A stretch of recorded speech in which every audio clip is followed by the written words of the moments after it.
So uh, this is number 5, Current Issues in Assisted Dying, brought to you by the Hemlock Society of San Diego.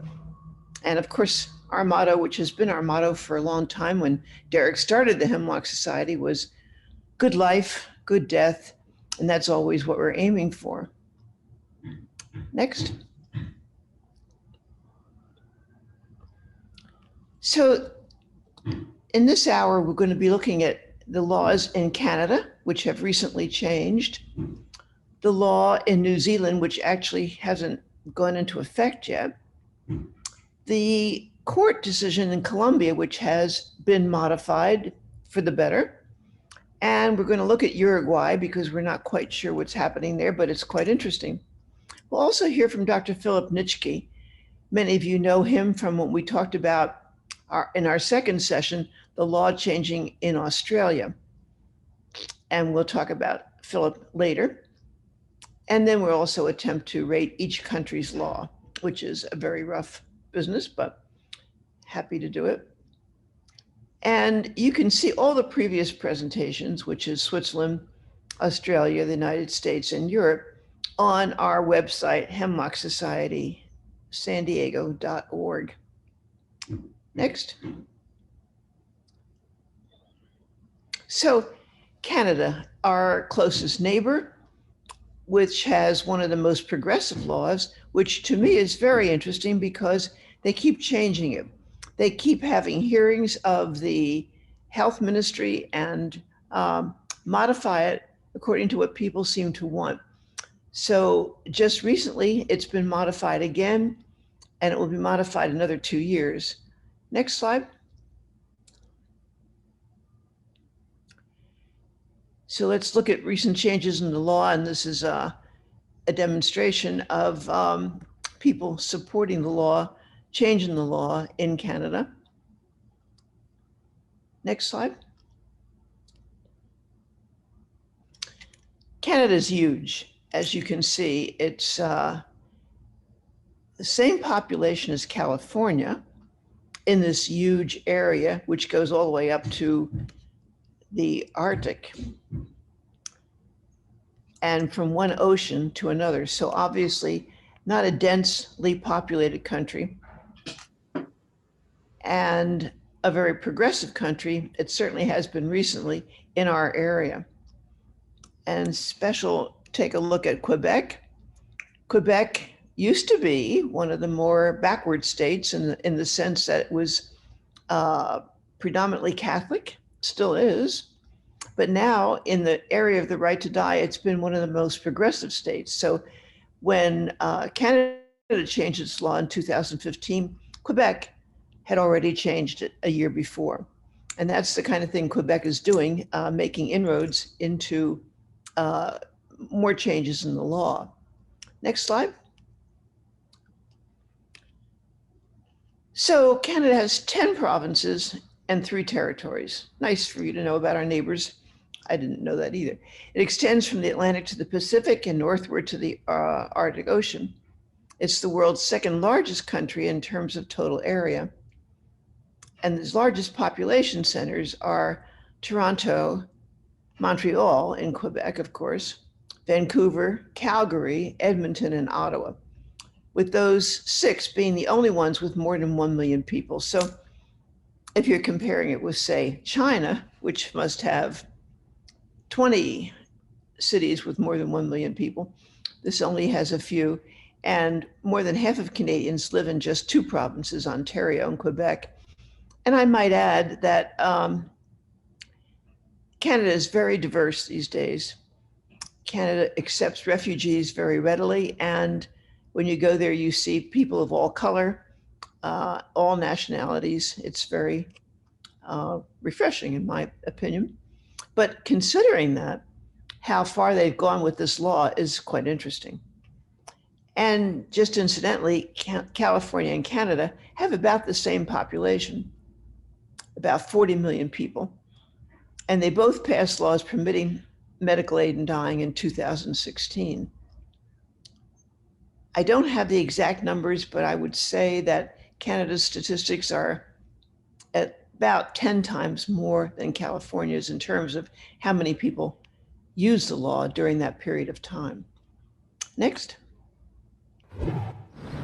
More Canadians now have access to a medically assisted death than ever before after the controversial Bill C-7 was signed into law late last night. Now, previously, death had to be reasonably foreseeable for you to be granted what's also known as MAID. That isn't the case anymore. It's left some people furious, while others are breathing a sigh of relief. I don't like to use the word suicide because it's not. I want to live. I want to live more than anything, but this isn't living. This is existing. Cheryl Romer has been living with a rare spinal and autoimmune condition since October 2017. The 44-year-old mother says she's exhausted all treatment options available. After giving it extensive thought with her family, she applied to move forward with a medically assisted death in June 2019. However, as she first told City News back in February, under the previous law, she wasn't granted access to MAID because her death wasn't deemed reasonable or foreseeable. The amendments in Bill C-7 changed that. Romer tells us when she heard the news, she froze and then felt a sense of relief wash over her. It hit me physically, and I cried it out actually for a minute before I texted my parents. The newly reworked law now means that those seeking approval for a doctor-assisted death are put into two categories: those whose death is imminent and those whose death isn't. For the latter, they must meet a list of criteria, which includes having a serious and incurable disease, illness, or disability, are in an advanced state of decline, and are suffering intolerably. Before they can move forward with the procedure, they first must complete a 90-day reflection period. They must also meet two doctors who must both acknowledge that the patient has made an informed decision, which includes access to counseling and support services. Speaking one-on-one with City News, Canada's Attorney General believes this new version of the law strikes an appropriate balance. Those are quite important safeguards to make sure that people have thought about this, they've thought about the options. It's a non-end-of-life scenario, so they have thought about what life would be like with appropriate support. Though some members of this country's disability community have been fighting the changes, saying Bill C-7 goes too far and will push people with disabilities to end their life because they're not receiving proper government support. There is a history in this country of legislating this idea that disabled people don't have the right to exist. So when you have a government that is allowing people the choice to die without really funding the choice to live and to survive in our countries, it scares me. Hello. Dr. John Clifford has been providing MAID to dozens of patients for several years now. While he's in favor of removing the reasonably foreseeable clause, he does have concerns about administering a medically assisted death to someone who doesn't have a clear medical diagnosis for their chronic or insufferable pain. If the degree of suffering is based on subjective symptoms alone, be it a symptom or a collection of symptoms called a syndrome, I won't be involved in doing provisions unless there's a clear association between the reports of suffering and a medical condition. Romer says she's ready to move forward with her request to choose MAID, saying it's been a difficult family discussion, but one both her parents and children support. They are proud. They're proud of the fight. They're proud that I didn't give up 3 years ago. Finally, there's an end in sight. And there hasn't been one until now. There's multiple other amendments that have been made to the new reworked law. One that's about 2 years away is mental illness. There's a task force, doctors, parliamentarians who are coming together. We're going to be spending the next 12 months to figure out how mental disease will fit into future MAID legislation. Now, ahead on City News, in about 10 minutes, we're going to sit down and speak one-on-one with Canada's Attorney General, Minister of Justice, David Lametti, about what all of these new changes mean to you.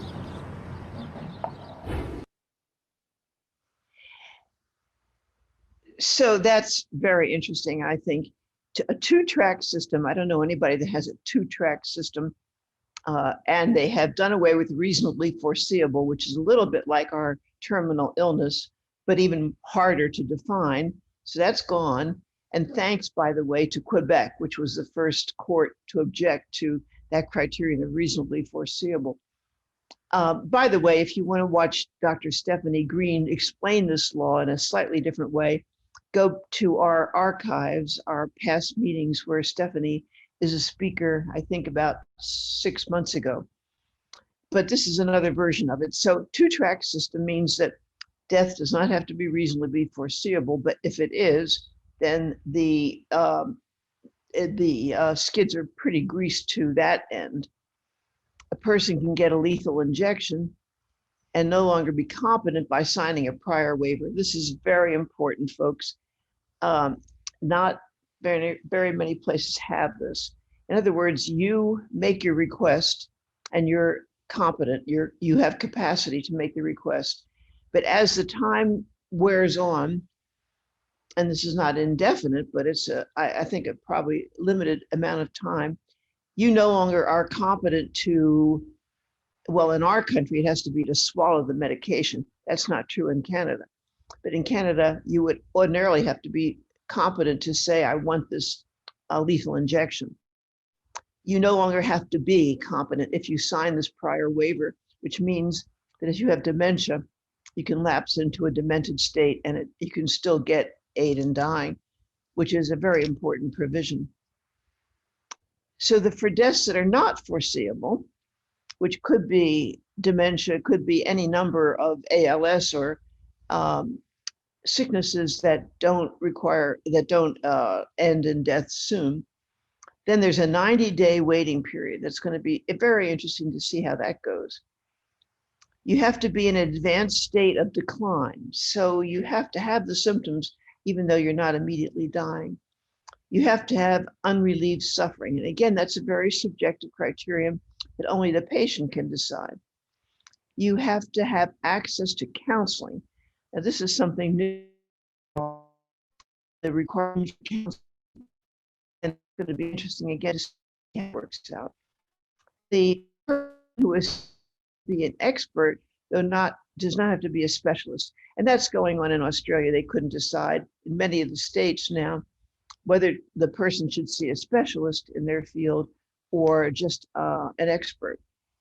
So what's interesting too is that 2 years from now, the committee, which consists of parliamentarians and citizens, will decide on whether they will take mental health cases, whether they will accept mature minors, and whether they will accept advanced directives for dementia. And it's very encouraging to me to see Canada working on this, constantly updating the law with actually the people who are in charge of doing that. We do not do that in this country, and certainly our law is not as good as Canada's law. Next. At the age of 98, every step for Dr. Ronald Bain had become an excruciating effort. Hey, Dad? Let me give you a hand. Yeah. Hours away from his own physician-assisted death, he was still speaking out on how best to face terminal illness. I was very much in favor of medical-assisted death, and I said that's certainly what I shall do. I shall not go into long-term care. You would choose death over long-term care, is that essentially? Oh, yes, exactly. He began practicing medicine in the 1940s, becoming one of Canada's first geriatricians, fighting a system, he said, neglected the elderly. To waste money on these old people who are going to die anyway, politically it's not very attractive, you know. There we go. He said while care has improved, the pandemic has revealed serious faults in long-term care. And COVID came along and revealed exactly what I'd been saying all these years. And of course, then the politicians are wringing their hands. Oh, we didn't know anything about it, never heard. Oh, if we'd only known, we would have done. And they knew perfectly well, and they never did because it costs money. Facing terminal cancer and other ailments, he arranged a doctor to help him end his life in his home today. Thank God this is going to end. I'm not going to have to go through this every day. This aching of bones and crunching on my back as I sit up. He described it as an empowering decision made alongside family, including daughter Lillian Bain. Time with you is very, very precious to us, you know.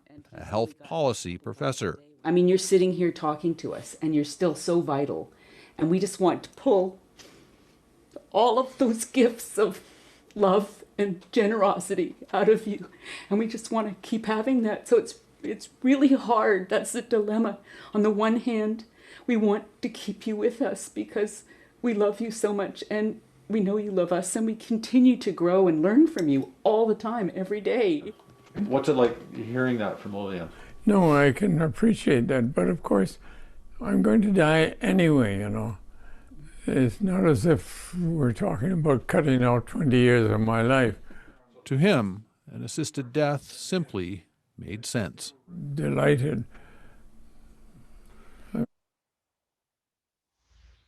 Well, there's one point of view, and the daughter pulling against it, typical, but in Canada, it's going to go on anyway.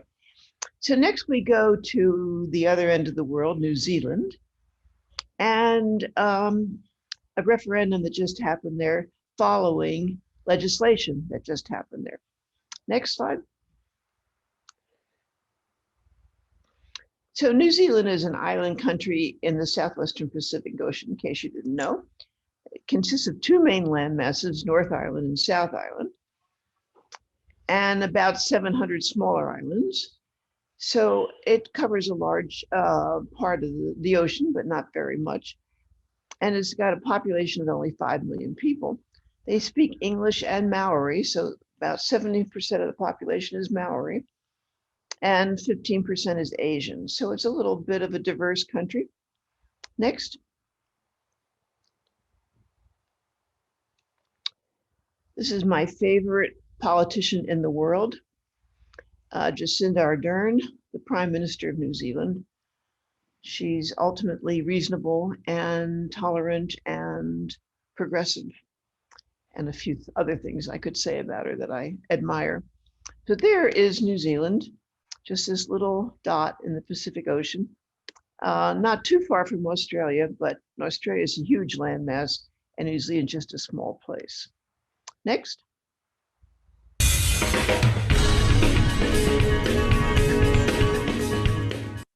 In New Zealand today, euthanasia has been legalised.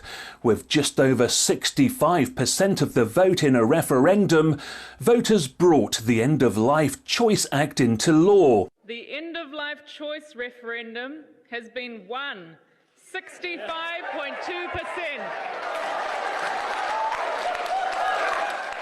This will allow patients who are terminally ill and have less than 6 months to live to choose assisted dying if the decision is approved by 2 doctors.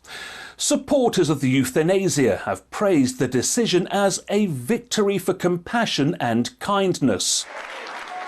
Isn't that fantastic? It's amazing. It's just amazing. Opponents of the law, Euthanasia Free NZ, said in a statement today that they were disappointed. They felt the decision was due to a lack of public understanding of the law. A spokesperson for the group added that the new law went against the good work of doctors, nurses and suicide prevention charities by allowing life to be ended. She went on to say that although it only applied to the terminally ill now, it could be used to apply to other vulnerable groups of people in the future. A campaigner in favour of the law spoke today of Lucretia Seals, a lawyer and advocate for assisted dying, following the diagnosis and unsuccessful treatment of her brain tumour. Lucretia Seals passed away in June 2015 of natural causes, the day after her appeal to legally end her life was rejected. The case did a great deal to bring the issue to public attention and attract support for the referendum.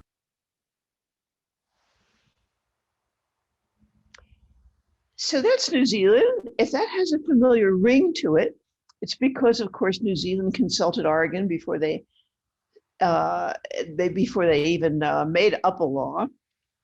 And this did two things. This went through the legislature, and then it went through a referendum, which I don't know too many others that have done that.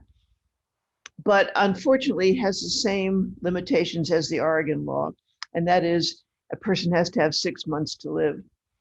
And I think we have experience enough in this country after 28 years of this bill to know that the 6 months to live is not a good criterion, because first of all, it doesn't encompass enough people. And secondly, it's very hard for a doctor to make that decision. But there it is, 6 months to live. And we're always grateful to have some kind of law. And 2 doctors have to make that judgment, which is not easy. The one thing that's different from the Oregon law is there has to be self-administration, but if a person cannot swallow, it can be lethal injection. And that's very much like in Australia, which started out as self-administration, but in every one of the 4 states, lethal injection is permitted. We do not have that in this country. So this goes into effect in a month or so. And considering that it got 65% of the vote, it could have been a more liberal law, because I think New Zealanders, Kiwis, as they call themselves, were eager to have such a law.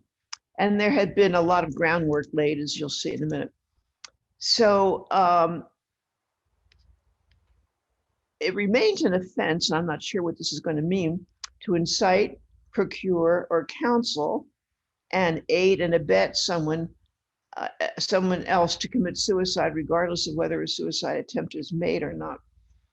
And this has curtailed a lot of information gathering and promotion by people such as Philip Nitschke. That also true in Australia. Next slide.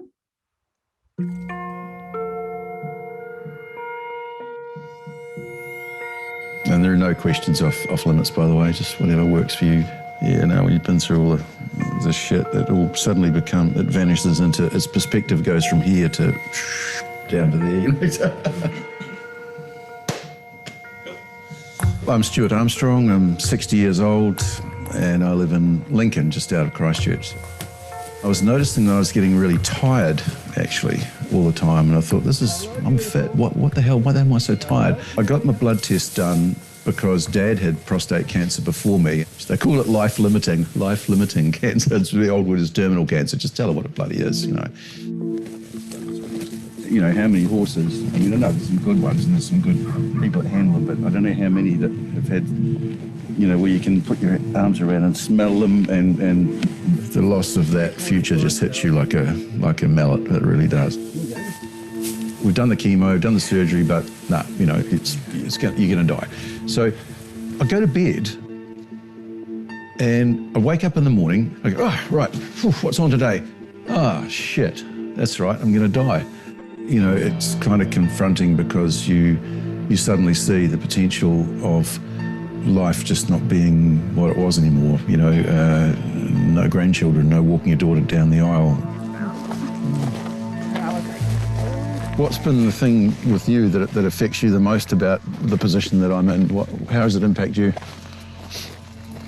I guess it's probably we've been lucky so far, because when you first had your diagnosis, that was what 6 years ago when it was. Yep, that's right. And nothing has really, I guess, changed in the sense of your condition. I guess the hardest part is just if something takes a bit of a turn, because it's been so good for so long. That's kind of how I feel as well, knowing that, you know, one day this little grey cloud in the back here will suddenly be a lightning bolt out of that and say, you're fucked. So, you know, it's encouraging that we have the potential, once this goes through the referendum, and I'm almost certain that it'll pass, because 60 to 65% have said that, yes, we think some sort of end-of-life choice is a good idea. And it is a law, because it's got through Parliament. The referendum just determines whether it's be applied or not. The caveats are very clear. You must be 18. You must present in the first, your first interest to a GP, to then a second GP, where if you are within 6 months of death and you are suffering from an irremediable condition where suffering can't be prevented, and it is of your own volition that you want to end your life on your terms, if you're an adult, if you are mentally competent. All of these things are absolutely set out in black and white. This became a real all-encompassing fight for me. This is not just a cup of coffee political debate about an interesting issue. This is life and death for me. It's bullshit, you know, it's bullshit. I shouldn't be dying, but I am, but since I am, I want to control the way I go, you know. Just getting it to this stage where a referendum's going to happen has been the toughest part. You know, there have been 4 attempts so far to get this through Parliament. All have failed until this one. So yeah, I'm very confident that I can rely on the compassion of my fellow New Zealanders to do the right thing. I'm bloody sure they will. Otherwise the battery dies in this whole thing. There's 2 different scenarios. Which would you prefer? The first one is, I'm sitting on some shitty little hospital bed, down like this, and I'm going, oh, give me some, are you still sore, Stuart? Yeah, it's not good, have up the morphine, right? So you get that. You got that, that's one way of dying, okay? So the next way is, I've had a big bonfire at the beach. I'm on my horse, Julia. I've got my wife with me after a big party. She sit on her horse and they'll pass me some meds and I'll go, it's been good, love you all, time to go, tally-ho. This is 2020. You can have a comfortable, you know, death on your own terms. But now it's going to a referendum, and I trust Kiwis a lot when it comes to this sort of stuff, and I think it's going to go through. What's the death like if you go through euthanasia? Like, do you just take the tablets and then like sleep kind of? Yeah, basically that's exactly it. Those people that have chosen assisted dying or voluntary end-of-life choice mechanisms are given either an IV or pills, and either of those, you know, quietly drift off for a peaceful death.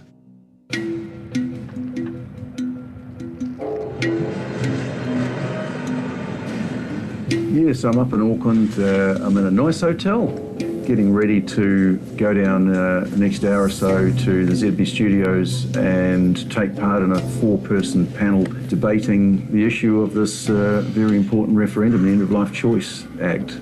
To be able to get the chance to shut that fear-mongering, and in some cases lying down, and give people that are truly interested the opportunity to hear why this is a good law for someone in this position. Absolutely, positively, it's going to make a difference. On my side of this panel, I've got a very nice doctor from Waikato, and the anti-side is Dr. Mary English. Gee, if you give me a red button, I can silence you if I get tired of it. It's good. We want you guys to have a really good, energetic debate with just all the hand motions up here. And don't go bang. That's for you, Mary, by the way. That's just been, he's heard about you, I think. Yeah. Inform your decision. The euthanasia debate on News Talk ZB. But let's come back to the coercion side of things. Let's not forget that in New Zealand, for patients over the age of 65, 1 in 10 of those patients will have suffered some form of coercion, and it's either going to be physical or psychological and financial. In this time where people are, there's not enough housing, you know, the elderly grandma's insurance policy and her home and her mortgage are very, well, it's very real. It's a very real problem. This is a straight out religious we're talking argument. about, it's a crock of old crab apples, and you know 70,000. You are misrepresenting the ability of New Zealanders to make this choice. We have to have balances and protection for these vulnerable people. The most restrictive and religion law in the isn't world one of the criteria, but protecting people is vital, because we do not want to have people dying who should not be dying at the hands of doctors. It doesn't matter actually, because the point that is salient here is that the individual still has the choice within that 6-month period to be well. I want to, if I can make it 5 months and 29 or 30 days within that 6-month prognosis of death, I'm going to bloody do it. I'm going to scramble and get as much as I can. And if I want to say no at the end of that time, still I can. It's about my choice. Sorry about that. That's right. Dying with dignity or so much, guys. That's been the euthanasia debate. Enjoy your evening. News Talk ZB. It's nice to meet you. How do you do? Thank you very much. Good luck. She's clearly coming from a very religious background, Dr. English, and is pretty quick to dismiss people like me who actually have a genuine concern for what we're facing. Well, I'm interested in what's going to happen to me when I die, and this law is going to give me that protection, and she wants to take that off me.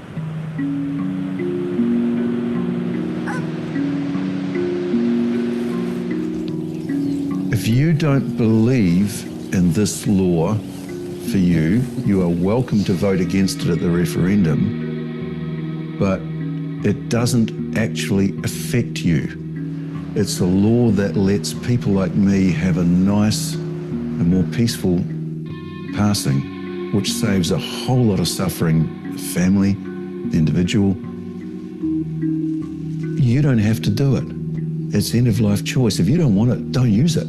But let us that are going to be affected by this miserable death, let us do it. Come here.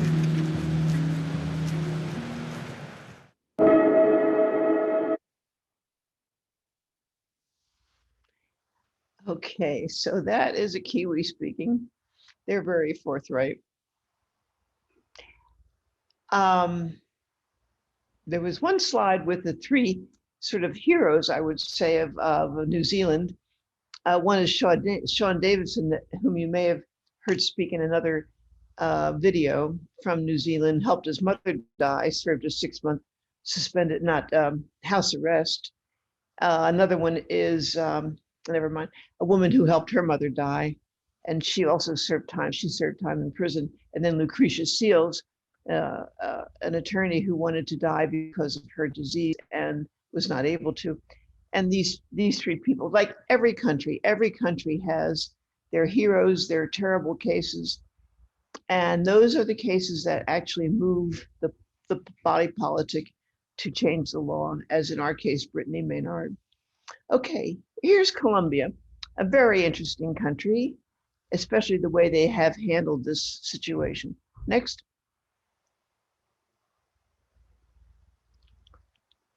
So there's Colombia. It's in the northwest part of South America here. And as you know, it's had a lot of unrest and drug dealers and that kind of thing. It's more or less stabilized now, but it was not now that they first passed a constitutional court decision in 1997 that was so astonishing, because our court the same year had said 9-0, our Supreme Court, that there was no constitutional right to die. This court, not unanimously, but they did judge that assisted dying was acceptable in their very Catholic, by the way, country.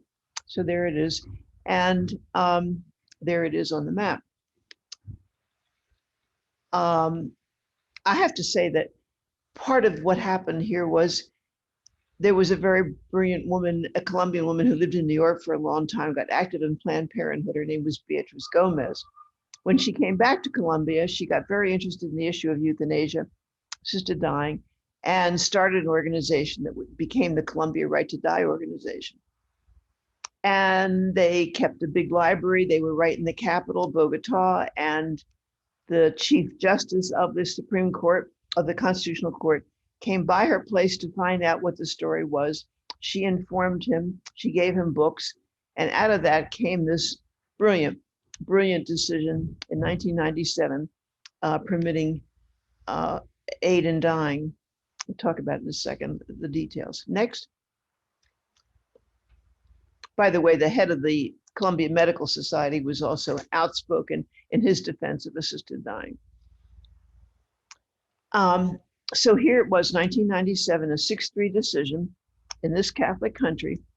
Colombia's Constitutional Court ruled that no person can be held criminally responsible for taking the life of a terminally ill patient who is given clear authorization to do so.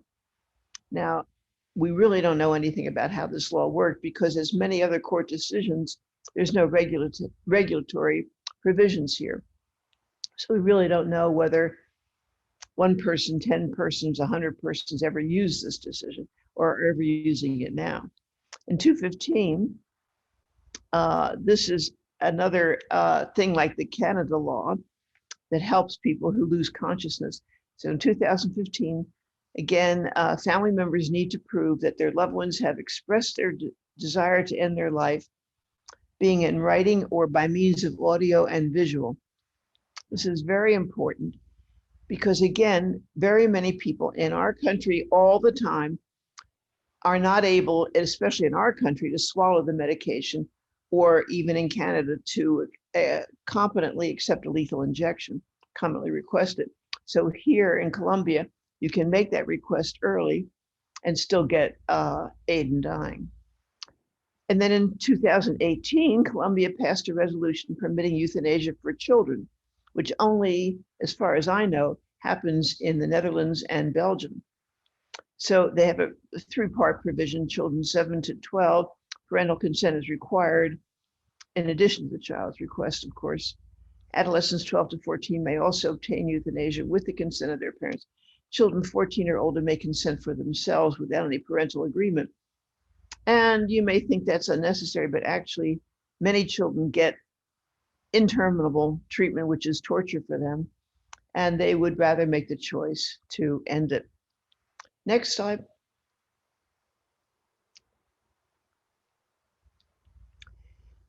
This is more than you want to know, but in this year, July, yes, the health ministry, now the health ministry is getting into making these regulations, even though the legislature is still working on it, but they still haven't passed a law.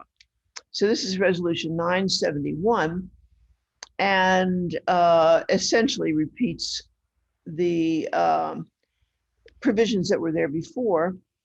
The request must be voluntary, informed, unequivocal, and persistent. Not terminal illness is not a requirement, although it said that in the original decision, but not anymore. Once the patient makes the request, the doctor must immediately include it in the medical record and activate the interdisciplinary scientific committee that will study the request within the first 24 hours. We don't have that. You know, if you were to go up to your doctor and say, I want to use the End of Life Option Act, maybe it will be put in your record, maybe it won't, maybe it'll be acted upon, maybe it won't. And this could drag on until you no longer able to use the law. But this in Colombia requires that action be taken. And they have a scientific interdisciplinary committee for the right to die, which is a psychiatrist or psychologist, et cetera. And any doctor that's a conscientious objector to the law does not serve on these committees. And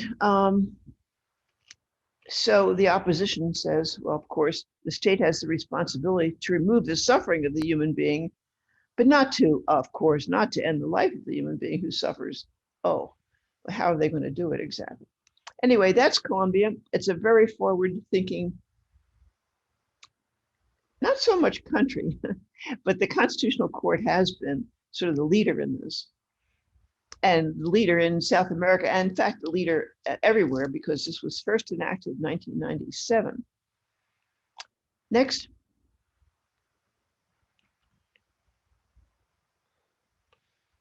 So it is the only country in South America so far to have legalized the right to death with dignity.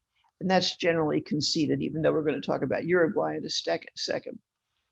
And these are the decisions: lethal injection, children, multidisciplinary committee, which is probably a good idea, but can be very cumbersome and time consuming to have one of these multidisciplinary committees set up in each hospital or facility. So it may not turn out to be a good idea, but they will accept an advance directive, which is very, very helpful. Next.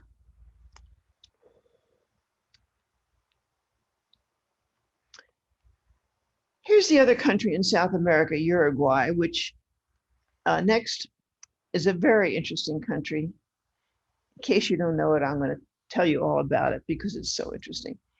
It's about a 3.5 million population. Most people live around Montevideo, the capital, which is very pleasant.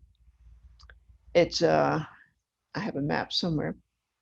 Uruguay has a high income economy, is ranked first in Latin America in, get this now, democracy, peace, low perception of corruption, and electronically run government, is first in South America when it comes to press freedom, size of the middle class, and prosperity.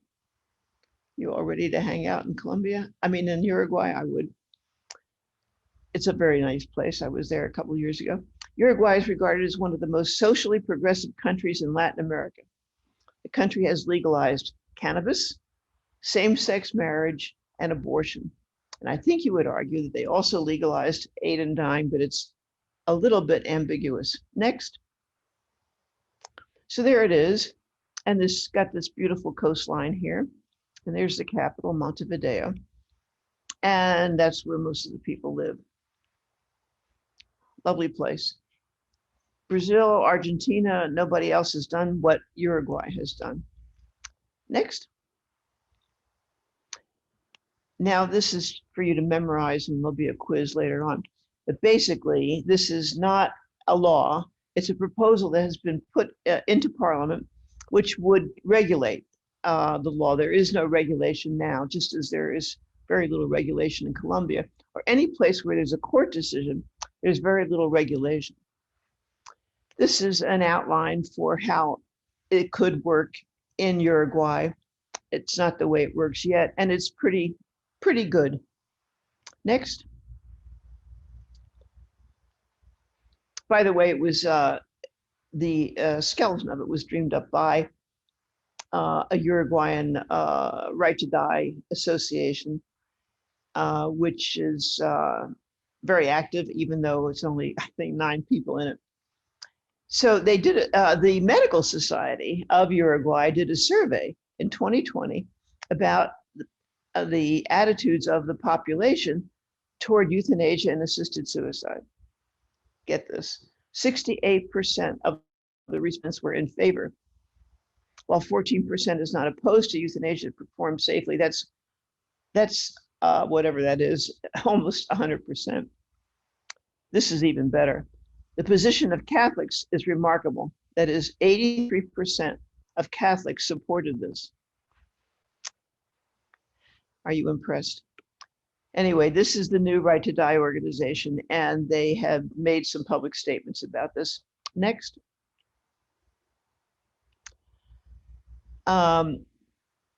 What's happened here is it's a crime to assist in suicide. Although a person who has assisted with a suicide must appear in court, the Article 37 says the judges are authorized to forego punishment of a person whose previous life has been honorable, where he commits a homicide motivated by compassion, induced by repeated requests of the victim. Now, that is not a law. That is a judicial guideline that they used to have judicial guidelines in the Netherlands before they actually passed a law. It would be very interesting to see how these cases are judged. So while there's no law permitting the act, it has been interpreted to mean that judges may pardon the defendant of their crime, and so de facto authorizing assisted suicide. You'll see in my ratings that I gave this a very high rating because it seems like a very good way out. This is reinforced by Article 127, and which states the judge should waive the doctor if this action was made by a patient pledge and the doctor had an honorable reputation. And a Hungarian medical journal called Uruguay said Uruguay is having legalized a form of active euthanasia. So of course, Colombia takes precedent as the first court decision in South America, but also most people think of Uruguay as also permitting assisted dying. Next.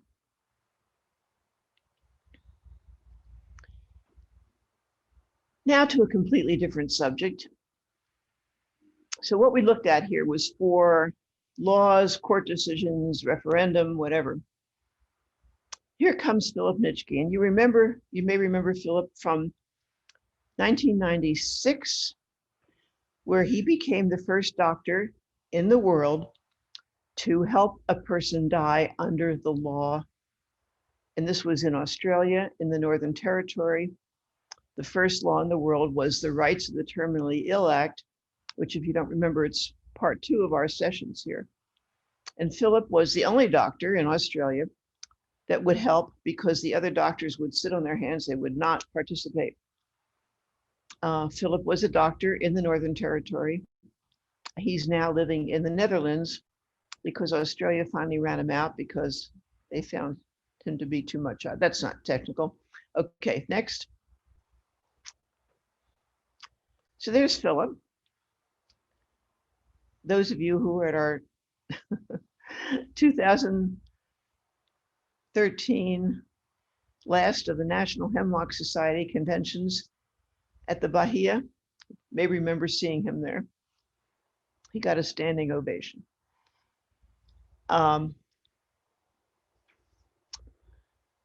So he was the first doctor to administer a lethal injection or any kind of aid in dying.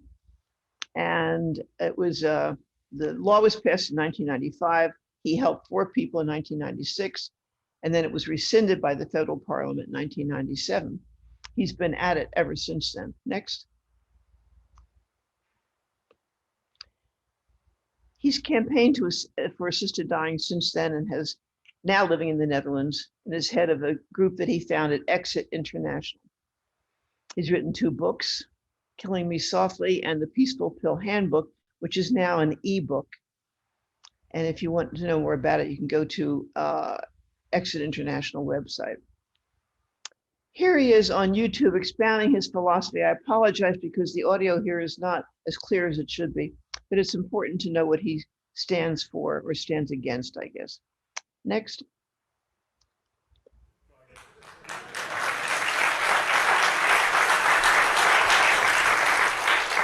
Well, it's a really tough time slot. In defense of suicide as a life choice, look, the gift of life, the precious gift of life, we're being told about this all the time. But what sort of gift is a gift that you can't return? You see, giving back that precious gift of life, returning it, suiciding isn't that easy. And a gift that you can't return, well, that's not a gift at all. A gift you can't return, that's a burden. So what I'm going to be suggesting today is that we should make that gift of life, that precious gift of life, easier to return. And I'm going to suggest that if we do that, society will benefit, and in very quantifiable ways. I'm going to suggest that if you make suicide easier, for example, the net life expectancy of the population will increase, and certainly the quality of the lives that people live in that population will increase. Well, paradox perhaps sounds paradoxical, but it's based on a long 20-year experience now working with elderly and terminally ill people. So, the proposition tonight that we make sure we issue reliable drugs, end-of-life drugs, to the rational elderly so that they can, if they wish at the time of their choosing, rationally suicide. So that's the proposition that I'm going to be putting for you tonight. Look, the dominant medical discourse, the discourse on suicide in our society is that it's a medical issue. The people who are suicidal are suffering from some possibly undiagnosed mental condition, usually depression, and the treatment should be addressing that medical issue, medical manner. It's a medical discourse. And the argument goes that people who are wanting to suicide, many in the medical profession believes that that in itself is evidence of mental disease. There's no such thing as rational suicide, is the argument. That it's an oxymoron. And if a person indicates any suggestion that they wish to suicide, society puts immense obstacles in their path. And in severe cases, of course, you can be taken away against your will and detained, compulsorily, have your freedom restricted, to protect yourself from yourself. Now, the problem with this medical model, of course,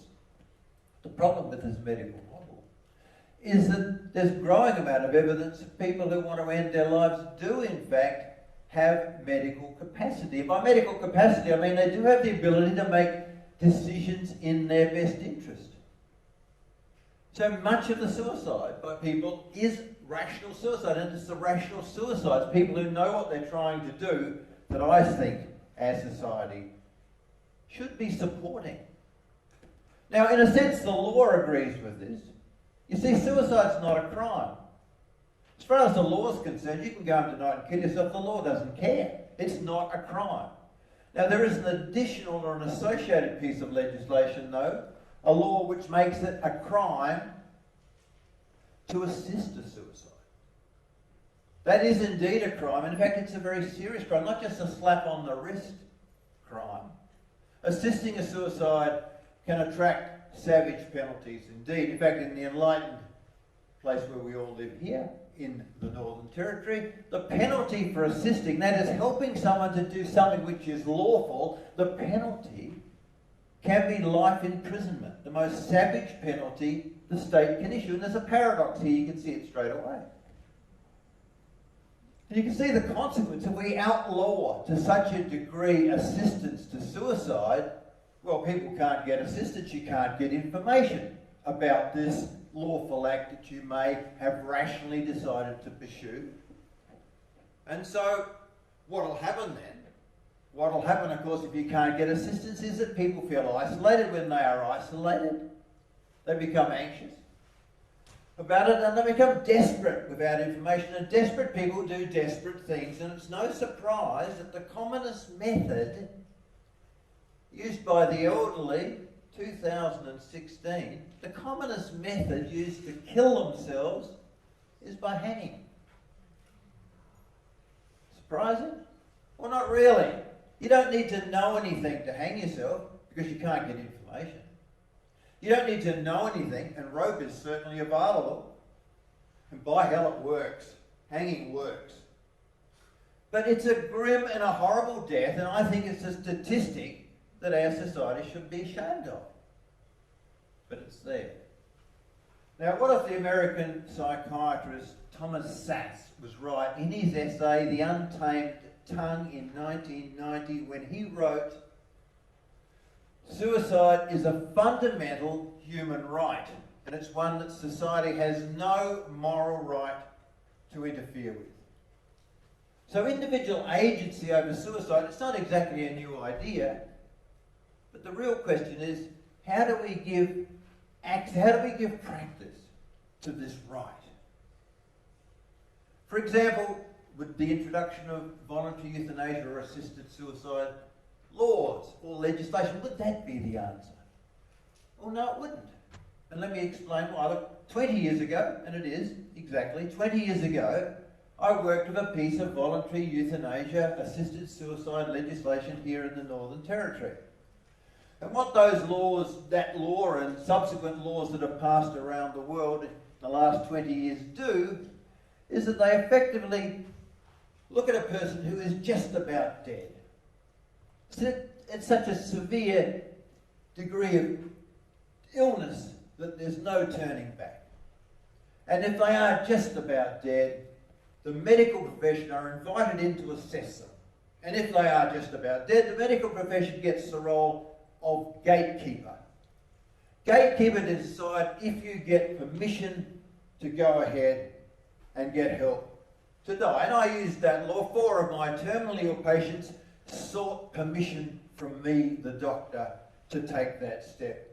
And they, in the end, got the deaths that they wanted. Now, Dr. Deb Campbell, an Australian academic, in her book just published Doing It Slowly, which is an analysis of euthanasia laws around the world and euthanasia practice and legislation, describes these legislative models as not only but also models. NOBA models. And what she means by that is not only do you have to be just about dead, but also you've got to ask consent, permission from the medical profession, the gatekeepers.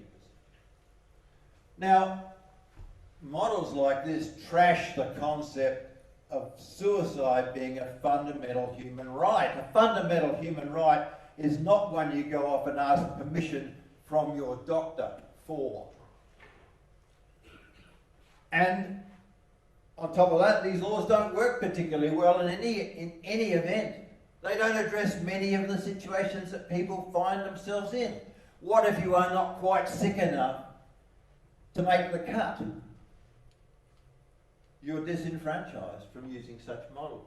And what if you have a non-medical reason? What if you're not sick and you want to die? There's no answer there with an NOBA model. People like my mother, for example. There she is, Gwen. Gwen was 94 in a nursing home in Adelaide. She wanted to die, but she wasn't sick. Well, at 94 she wasn't particularly well either, but she wasn't sick and she needed help in a lot of things. She needed help to get around, she had to have some of her food cut up, she needed help in showering. She said that all her friends had gone at her age, all her friends had gone. She said her looks had gone too. She said, I don't want to be here, I want to die. And she said, when the new laws will come in, if they change, I said, the trouble is, Gwen, you won't qualify because you're not sick. Maybe if you've got some god-awful disease like cancer, well then maybe you'd qualify, but not on any of the existing models. And Gwen was very upset and distressed about that there was not much on offer there. What about Richard? Richard came and saw me a few months back and he said, look, I'm 85, he said, my wife died 4 years ago and I've had a good innings, he said, and now's the time to go.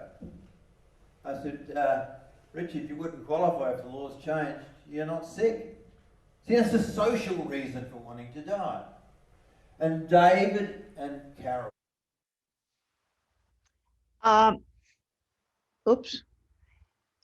Excuse me. Yeah, one more. I cut it off here. The talk is 20 minutes long and it's very interesting, but we don't have time. So I just want to summarize Nietzsche's philosophy. Points out that suicide is legal, which is true.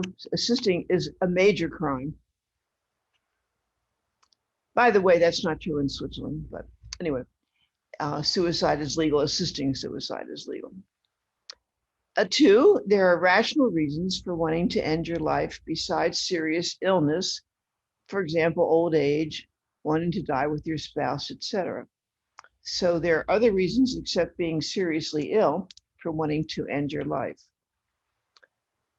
The 3rd point is doctors should not be the gatekeepers. Laws, he argues, are not necessary. He has come to many World Federation meetings and saying, all of you are wasting your time trying to change the laws. Laws are not necessary. And you saw that in Uruguay and maybe Colombia. People, especially over 50, should have access to methods that will provide them with a peaceful, gentle, certain death. And Philip has been working on that now for years. Not so easy to find these methods. He has had people from Australia come to Tijuana to get medication. He has invented several things, and a lot of this is on his Peaceful Pill e-book, Peaceful Pill Handbook, which don't necessarily work. He doesn't have clinical data to show that these are workable things. But Exit International, his group, does provide information on these methods. So this is Philip Nietzsche. It's a whole different system.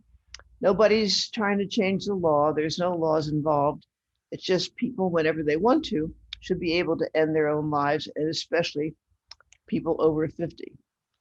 So that's something you should know about. Certainly something that appeals to a lot of our members here in San Diego. Next.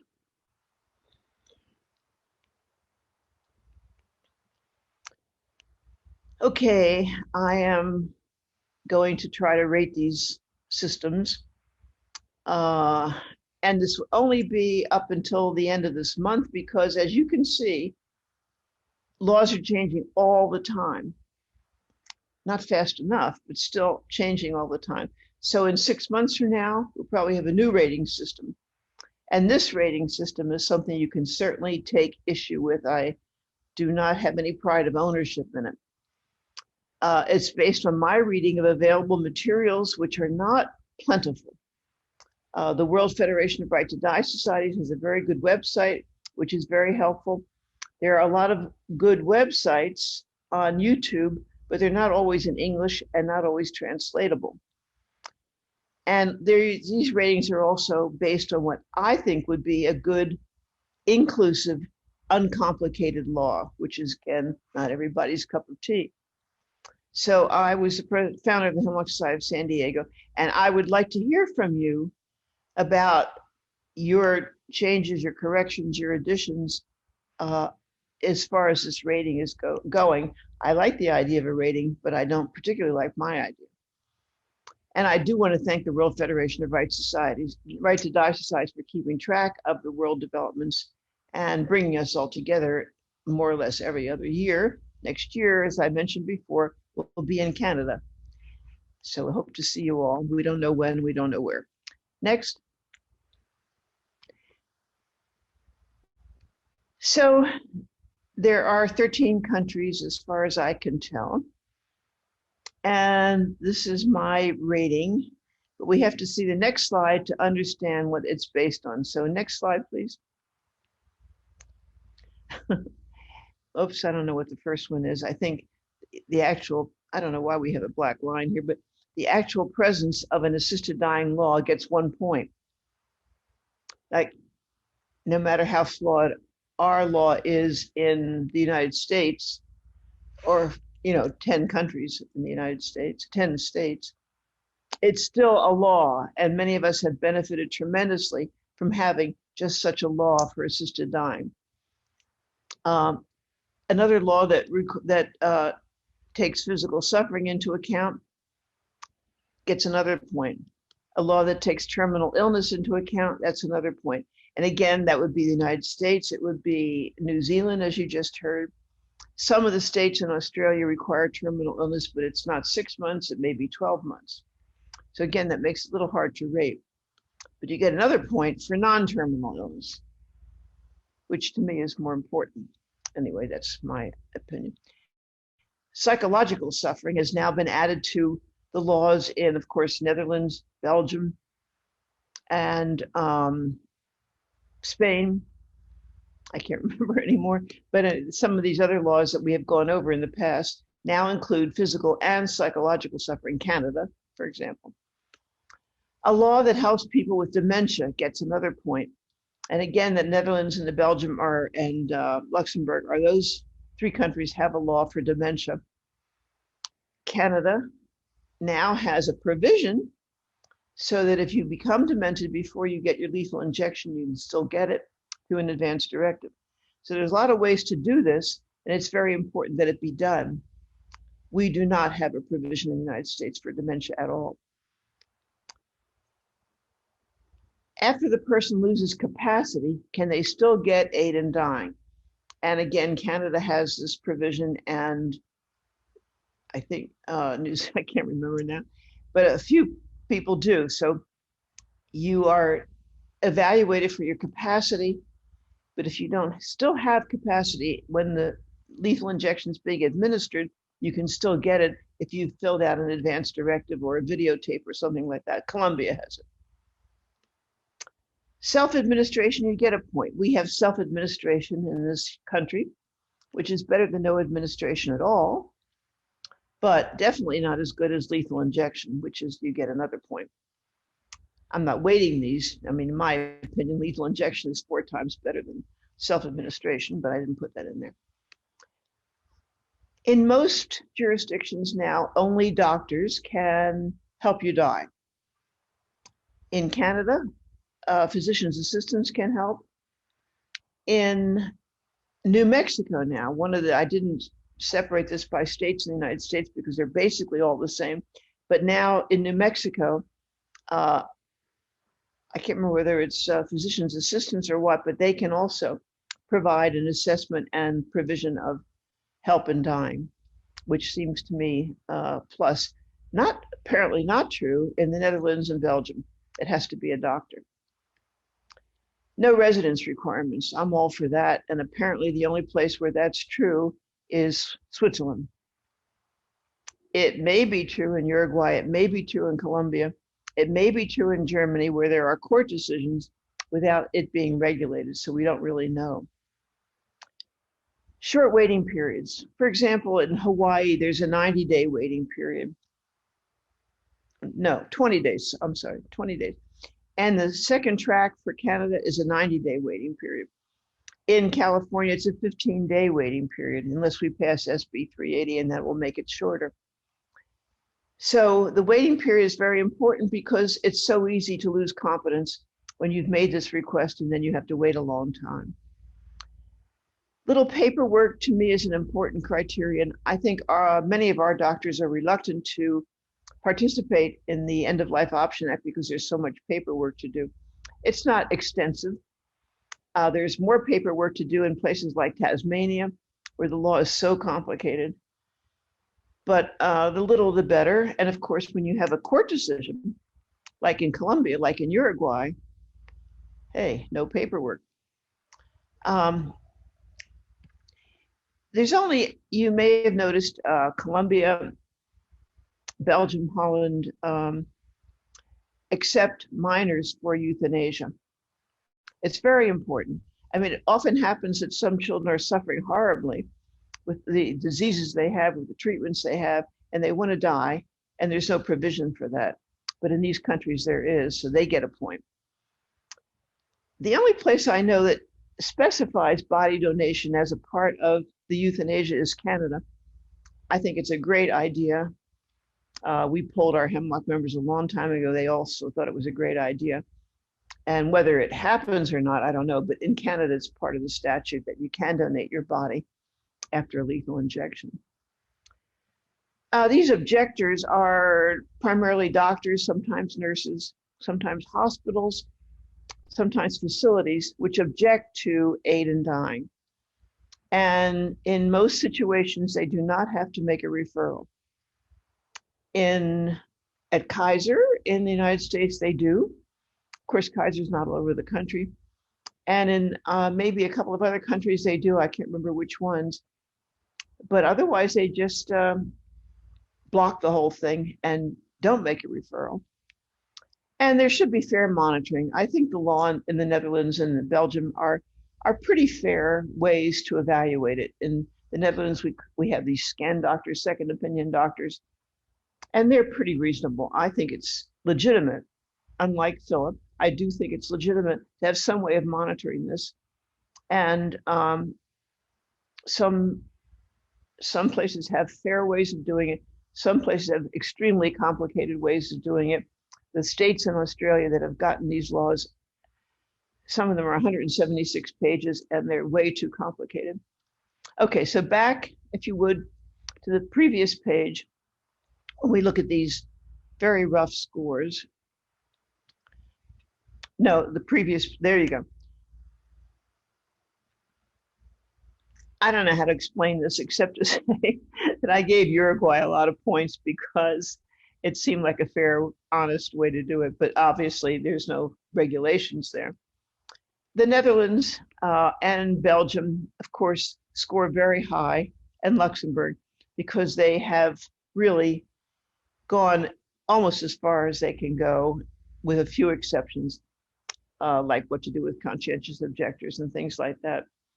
I'm sorry to say, well, Germany, we don't know. See, when there's a question mark here, it means that the law has changed. The courts have decided that assisted dying is legal, period. Montana is that way. No regulation. You have no idea how many people do this, who does it, under what circumstances, to whom. So Austria is that way now. It's a decision. Germany's that way. Of course, I don't have Montana in here, but so in those cases, Uruguay I gave a lot of points to because it seemed like an interesting, honest system, but of course not model system for anybody. But we only get 4 points. I mean, we do have a law that's good. It's only good in 11 states, so that's not good. And it's only good for people with 6 months or less to live, and it's only good for self-administration, not lethal injection. So that's where it got its points. And we have a lot of work to do, I think, in the United States to bring our law up to snuff. New Zealand, unfortunately, copied after us, has a few more points because they do give lethal injection. So take a look at this rating system if you want to, and give me any suggestions. I think Having a rating system is a good idea. Mine isn't particularly admirable, but it does reflect some biases on my part, obviously. And next. Okay, so evaluating the laws, my conclusions here. It is difficult when one country has several laws, and that only applies to Australia and the United States. Australia has 6 states. It has 4 different laws now, with 2 more in the offing. And then it'll have 2 of the territories. So they'll have 8 laws altogether. And maybe at some point, the country will merge them. In our country, these 10 laws that we have are very similar. I mentioned one exception in New Mexico. One thing about Australia, every time they pass a new law, it's an improvement over the old law. It allows more things to happen. Our laws are not that way. They stick to 6 months to live, self-administration, and that's it. We hardly ever change anything, and that's been 28 years since the first law was passed in Oregon. When the practice is governed by a court decision, it may be necessary to guess what's permitted. For example, Germany. For Germany, the courts to pass a law is quite monumental. Germany was very hesitant for any doctors to help anybody. And the German Medical Association still is. So we don't really know what goes on there. And so it's very hard to judge whether a country is liberal or not. It's very hard to access some of these websites which have the information on them because of the language problem. And also, some countries just don't have much on the internet. For example, Luxembourg. Luxembourg is always included in the 3 Benelux countries. But Luxembourg has less than 1 million people, 629,000 people. So we don't even know what really goes on there. Technically, it's the same laws as in Belgium and the Netherlands. And the same thing in Colombia. Whatever is in Colombia is in Spanish, and many people can read Spanish, and there's ways to translate it, but there's not that much written. The criteria that I like personally, and often are not found, is body donation, for example. I think it's a great idea. But if it's permitted in these countries, it's not explicitly stated anywhere that I could find. I could get back to each country and do that. Would be probably a good idea. Another criterion is whether doctors who object to the law must refer. I think it's absolutely essential that they just don't sit on their hands, that they refer to a doctor who will do it. At UCSD, for example, in our local university, and Kaiser too, if a doctor doesn't want to help somebody with aid in dying, they tell the patient to go to the navigator, and the navigator helps them find a doctor in the system that will help. But not all hospitals have this.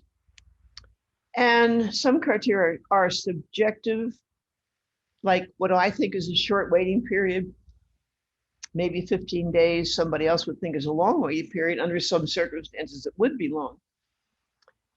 That there's little paperwork, that's my judgment. I just don't like to see doctors drowning in paperwork because they won't do it if they have to drown in paperwork. And what I think is fair monitoring, maybe somebody else's see that as very strict or very loose. So again, it's a very subjective rating system, but I still would appreciate it if you all worked on it. Next.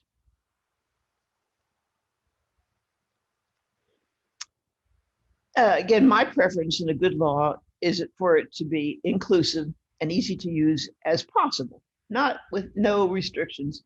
I think the Dutch law is very helpful while protecting vulnerable people. I cannot go with Philip's idea of anybody should get any drugs at any time. Sorry, not there yet, although I know many of our members are. I think a law should include intolerable suffering, both mental and physical. And I understand what Philip is saying. You know, why should he as a doctor be the person to decide for you whether you are suffering enough? And certainly it's a reasonable question. Professionals other than doctors should be assessors and providers, which certainly is the case in Canada, in New Mexico, and other places. Not too many other places. Self-administration and lethal injection should both be options, not just self-administration. That is not a good idea like we have here. There should be a provision for children. Facilities and individuals who object to the law should make it clear to the Republic that they do object. And if we get SB 380 passed in this state, there will be on every hospital's website whether they do medical aid in dying or not. And they should be able to refer. There should be a fair and equal price, if any, for the service. In the United States, it's all over the map. In some cases, it's free. In Canada, it's all part of the health service. It's all free. And here we can get private help from a private fee-for-service doctor, but that can be quite expensive. Canada explicitly permits body donation on completion of the procedure, which I think is a very good benefit. Provisions such as a directive should be available for demented or unconscious patients who can no longer inject or ask for medication. Very important. Court decisions that decriminalize but do not regulate the practice are good, but provide little information about its use, and maybe that's preferable to having people report. I don't know. Next. So this word from our sponsor here, this peaceful series is sponsored by the Hemlock Society of San Diego. Previous installments, Switzerland, Australia, United States, Europe, and today's will be found on our website, hemlocksocietysandiego.org. And if you're wondering, those laws, again, were in effect until they change. Next. Another plug for our organization. We are very proud. We were part of the National Hemlock Society, founded by Derek Humphrey in 1980. That no longer exists as an organization. We may be the only remaining hemlock around, and we've been around for now. We're going into our 35th year of operation in San Diego. And we want people to know about the diversity of approaches there is to achieving a peaceful death. We emphasize choice, dignity, and control at the end of life.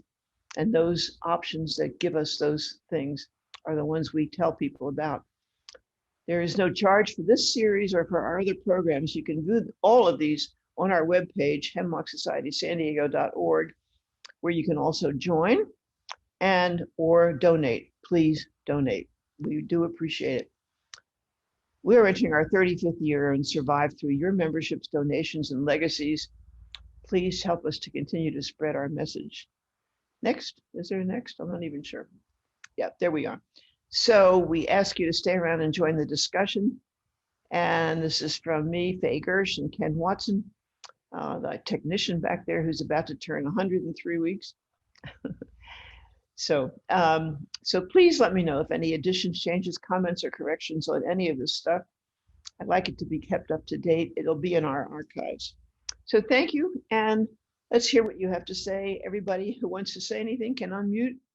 And I think Pat's there to call on raised hands or to keep some kind of modicum of order here. And if you have anything to say, just unmute yourself. Hey, Leonard, go ahead. Thank you very much for a great presentation. I've been thinking for a while, whenever I hear ads for suicide prevention, a thought that comes to my mind is this: how about an organization for not suicide prevention, but for suicide? An organization that promotes suicide. Now, what do I mean by that? Go ahead. When I use the word suicide, I mean a violent death, because we don't have in our society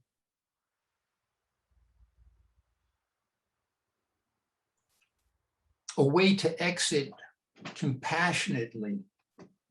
We do not have it in this state. We do not have it in the United States.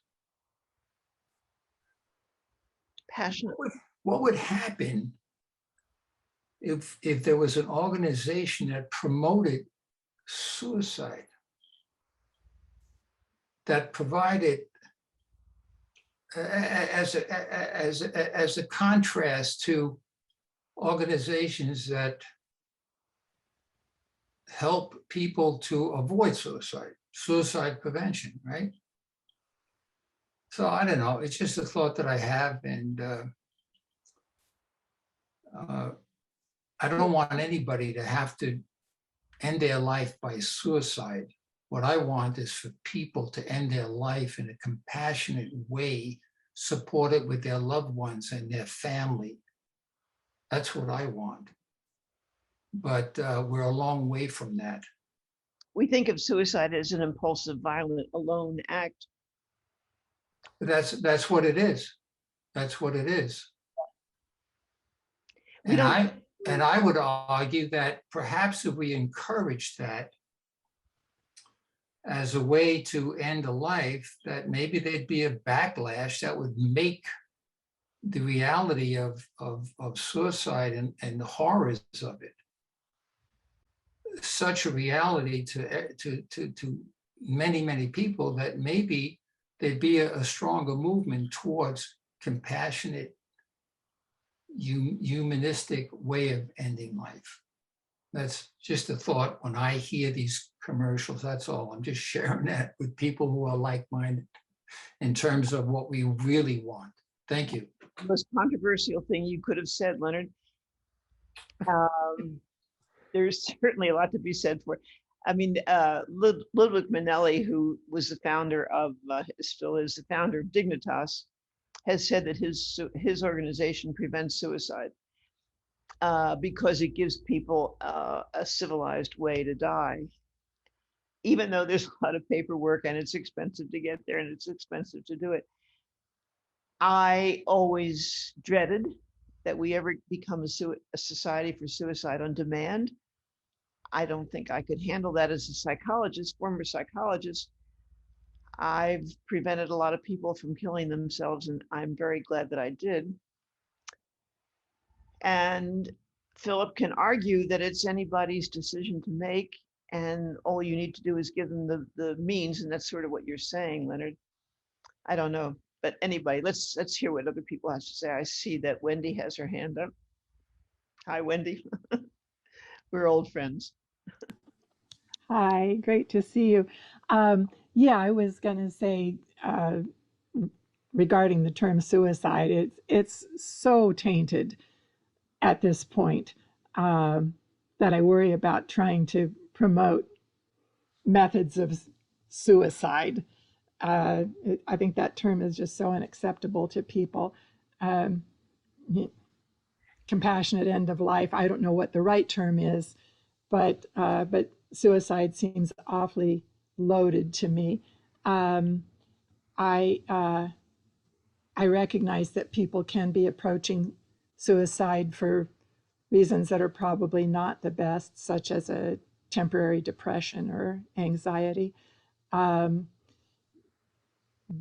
I don't know exactly how to set the gate either, as to who gets to make that choice for themselves, who doesn't. But one of the things I really see coming up, and it was touched on in some of what we saw today, is the need for what I'm going to call palliative care. Goes so far beyond, it's looked at now mostly as something that's provided for people in hospice, people with 6 months or less to live. And we know there are people that have serious symptoms and need for help for much longer than that. And some of them, might be at the point today where they're ready to go. They've suffered enough. But I think many people could also be at the point where, with proper support, which they cannot afford on their own, but with proper support, palliative care could go for a while. And I think that number is going to continue to grow.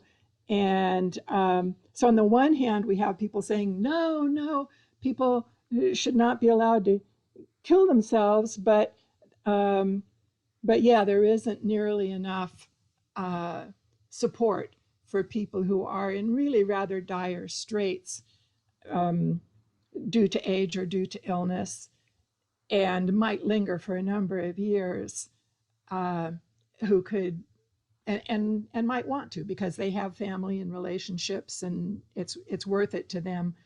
But their resources are drained, and then their family's resources are drained, and families and generations can end up bankrupt by these needs. So that's something that I see too that needs to be addressed, along with what we're talking about, which I'm very much on board for. I'll stop now. Thanks. Temporary actions may be irreversible. Not only suicide, you may end your life in jail, you may make a terrible mistake you regret. I think it's important, first of all, you put the brakes on some of these temporary motivations to do something and ask what will happen tomorrow. I think with this silver tsunami we're experiencing, the kind of things Wendy was talking about are upon us and will be more upon us every single day as we have more and more aging people. What are we going to do with ourselves? Who's going to take care of us? Who's going to provide the palliative care? What's going to happen to the young people, of whom there are now fewer than their old people? It's really something to seriously consider. And I think Philip's approach, of course, is, well, if people want to end their lives, give everybody over 50 the lethal drugs, and, they'll take care of it themselves. But I don't know, that seems drastic. Anyway, anybody else have any opinions about this extremely difficult subject, which we may not solve tonight? Rosalie, unmute yourself. Nice to see you, by the way. I've known Rosalie for years and years. We're on boards together. She's in Chicago. Unmute yourself, Rosalie.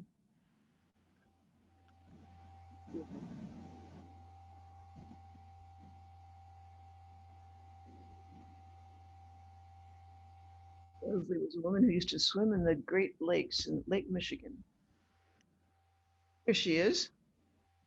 Well, I think that we need to differentiate between rational suicide, if we're going to call it that, and impulse-driven suicide. And I think that the average person thinks of suicide as, or the people who are opposed, and the organizations that are, helplines for suicide ideational people, are for people who have serious problems that are not related to terminal illness, which they may be in pain, suffering, but there is help for them, and that kind of suicide is impulse-ridden and irrational, and I think that the majority of people are opposed to that. And we in the Right to Die movement are in favor of rational, what we call thought out and based on reasoned thinking, and a choice between wanting to exit or die and staying around and suffering. And I think that's the dichotomy.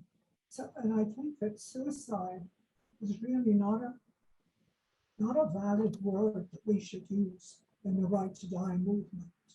I think that self-deliverance or some other descriptor should be used and not suicide. The suicide has such a negative We've connotation. always been looking for a word. We never have found it, but if you come up with a word, voluntary assisted death is what they call it in Australia. Of course, in Switzerland, they call it assisted suicide, and in Canada, it's medical assistance in dying. So it doesn't have the sort of value term. Rosalie, you want to talk a little bit about existential angst? Well, that's my latest diagnosis. Because I am thinking, I'm 89 years old, and I have physical limitations. I have difficulty walking. I use a rollator. My balance is not very good.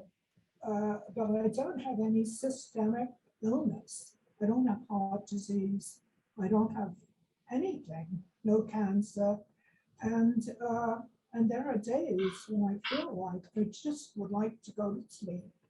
And, you know, and vanish into the ether, and that's it. And so that is called, if I didn't think about it at all, if I was just engaged in whatever is happening and didn't even think about, you know, dying, that would be wonderful. And there would be no diagnosis, there's no diagnostic entity attached to that condition. But because I am thinking about it and I'm talking about it with the doctor, he's calling it, and he may have, you know, some criteria.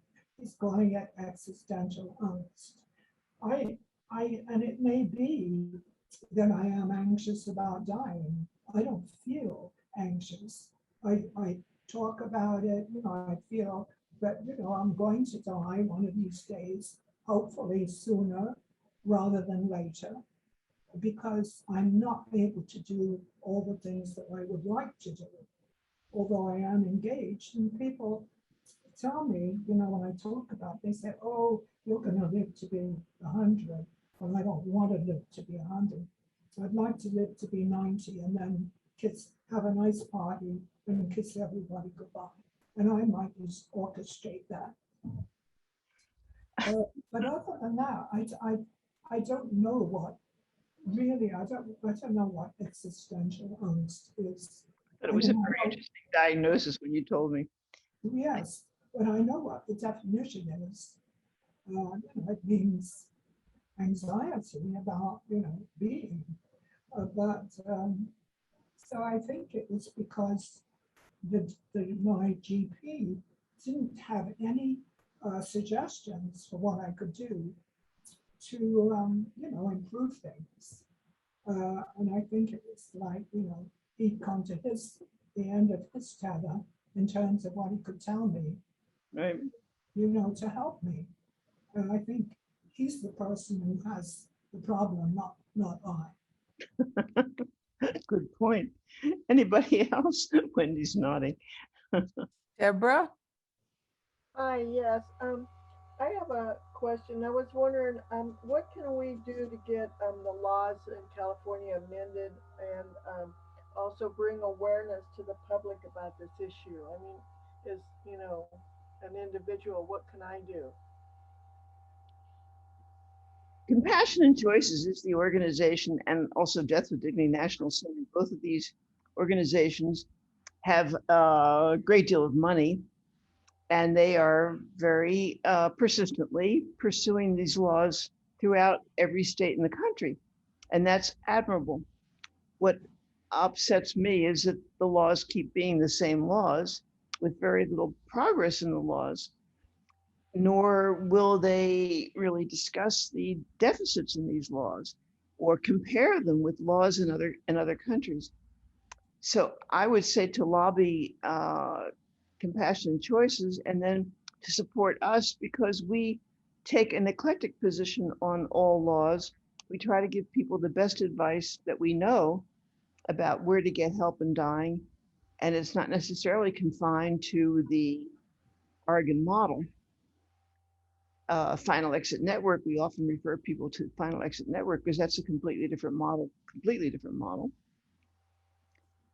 which I didn't include in the rating scale because it's not a law and such as such.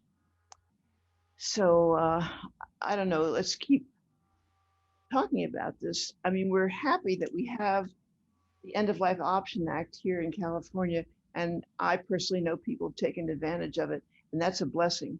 I don't mean to dismiss that out of hand, but it's certainly not enough. And all we need to do is see what's going on in Canada to see how we could have a better law. You don't even have to go across the ocean or do anything like that. Mitch, do you have your hand? Yeah. Right. The compassion choices and as you say, others are working on the amendments to the California law right now to change that 15-day waiting period to 48 hours or 3 days or something, and that is kind of going through different committees, and there's a need for the public to speak up and others to indicate that support. I was contacted by them today to see if there's some way that we can convince Dr. Weber, who's one of the Congress or state reps, to see if she can be she could be persuaded, because these committees, these legislators are going to make those decisions and they need to hear from the public. I have a question though with regards to this business about having a scientific committee that meets within 24 hours. Again, that's been certainly a discussion. Do you go to this group and each hospital would have this? Is it an ethics thing? Should it have, who's on that committee? I don't know. That's Colombia, and isn't it? Yeah. And well, it's a lawyer, psychologist, and an MD, not necessarily a specialist in the person's disease. Can there be a very important committee if they have meet in 24 hours notice? It can be, and in theory, it's a very good idea, but in practice, it's very hard to assemble these committees in these small hospitals everywhere and nursing home facilities and everything else. So it's going to be a cumbersome provision. My was the best people won't be available 24-hour notice. I don't know about that, but I think, the more Philip talks about why doctors should be the gatekeepers, the more important questions he raises about, is this a good idea? And under what prerogatives do doctors get to decide on life and death more than anybody else? Why not a bunch of garbage men? I mean, so should this committee be a bunch of retired judges or no? Okay. I don't know. I didn't make the law, and I don't think it's. But I guess the idea being that it should be somebody's ideas should bounce off the magistrate or somebody. Well, that can be considered too. Take the person to court. Let the court decide whether the person gets a good death or not. And then you hear Philip and you think, Philip's right. Let's just get the medication on our shelves and be done with it. I don't know. We haven't put stopping eating and drinking in a global context at all. How important is it? What about, V said you're talking about voluntary stopping eating and drinking? Yes. We don't know how important it is on a global context. We have not addressed this because it's not a law and not easily quantifiable. There's very little data on VSED as a way to end life. The one study that was done in Belgium by Boulogne Chabot. And at that time, which was maybe 10 years ago, he found that more people used VSED than assisted dying. And of course, it's much easier. You don't have to fill in any papers. The doctor doesn't have to fill in any forms. No investigations take place. Not that VSED is easy, but VSED with a little medication could be not bad. And a lot of people, like V said, they just stop eating and drinking. Seems like a natural law. Nothing that you do that's unnatural about it. And you die. And certainly here where I am at the V in a retirement community, a lot of people die that way. We don't know anything about it because we don't know how each other dies here. Very mysterious, actually. A visa is not easy unless you have adequate help. Right. Also, you're very old, very frail, very sick, and you weren't eating much in the first place. It's pretty good. And that's really how it started. Those people who are very frail at the end and have no interest in eating, in that case, it works quite well. Leonard, you've had your hand up for a while.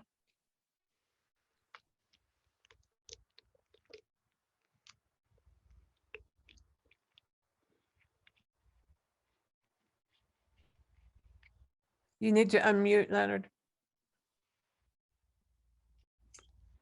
I respond more towards Philip's idea.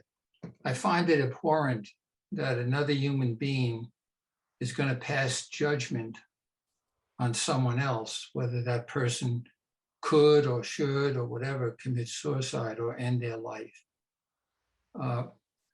There's no way that anybody can truly understand the inner workings of any other person. Obviously, we know that. I had a friend who for 7 or 8 years he tried his best to get help to deal with his depression. He wound up deciding to end his life, and he was a physician's assistant here in California. He went back to his hometown of Uniontown, Pennsylvania. He got a gun. He went to a watering hole. His family was back that's where he grew up. Nobody knew that he was going to do this. Got a gun, went to a watering hole and shot himself and died. He was 38 years old. See, if I would be regretful all my life that he did that. Well, there's controversy over somebody's telling you what to do, of course, is most obviously now in wearing masks. Well, you talk about ending life. It's okay to end life by stopping the intake of nutrition and liquid. But that's okay. But that is a horrible, horrible way to end a life. It's very, very difficult. Very, very difficult. But yet it's supported, right? Whereas if somebody wants to do something else, no, that's not okay. Like put a bullet through your head. I'm not advocating to put a bullet through a head. I'm sorry that my friend Dave Carey did what he did, but he needed to do that. Maybe some of you folks know of this young man, Daniel Cruz. Maybe I talked about him before. He's a case in, I think it's in Illinois. He became paraplegic at 3 years of age 2 years of age when his mother was driving a car in a car accident, paraplegic. He reached a point where he wanted to die. He's in his, now he's in his 30s, but the state will not allow him to do it. He can't do it himself. But the state is requiring him to live his life as he is. Now, we've seen stories, there are true stories. What about the poet in Spain who had the same situation from a diving accident, who finally got help from friends, right? He got help from the Spanish Right to Die organization. Yeah, he did. But it was illegal, wasn't it? Right? Yes. Yeah. But there were so many of them, they couldn't pin it on anybody. At that point, yeah.